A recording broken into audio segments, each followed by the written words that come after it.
Hi అండి. ఎంతో టేస్టీగా ఉండే తెలంగాణ స్పెషల్ అయిన బీరకాయ అలసందల కూర అయితే చేసుకుందాం. దానికోసం బీరకాయలన్నిటిని పొట్టు తీసేసుకొని చిన్న చిన్న ముక్కల్లాగా కట్ చేసుకొని పక్కకు పెట్టుకోవాలండి. దీనిలోకి ఆనియన్స్, పచ్చిమిర్చి కూడా చిన్న చిన్న ముక్కల్లాగా కట్ చేసుకోవాలి.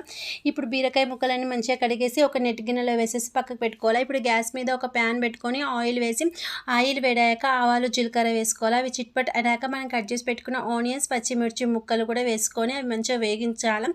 అవి వేగాక ఎల్లిపాయ ముద్ద, పసుపు యాడ్ చేసుకొని అవి కూడా మంచిగా ఫ్రై చేసుకోవాలండి. ఫ్రై అయ్యాక మనం కట్ చేసుకున్న బీరకాయ ముక్కలు వేసుకోవాలి. అవి వేసుకున్నాక అలసందలు కూడా వేసుకొని మంచిగా ఫ్రై చేసుకోవాలి. ఇవి ఫ్రై అయ్యాక దీంట్లోకి సరిపడేంత కారం, సాల్ట్ వేసుకొని ఇవి ముక్కలకి పట్టేంత మంచిగా కలుపుకొని కొంచెం సేపు మూత పెట్టుకొని మగ్గించుకోవాలి. మూత తీసాక మనం సన్నగా తరిమి పెట్టుకున్న కొత్తిమీర దీంట్లో వేసుకొని కలుపుకుంటే మనకి ఎంతో టేస్టీగా ఉండే బీరకాయ అలసందల కూర అయితే రెడీ అవుతుందండి. ప్లీజ్ మీకు నచ్చితే నా ఛానల్ని సబ్స్క్రైబ్ చేసుకోండి. Thank you. బాయ్.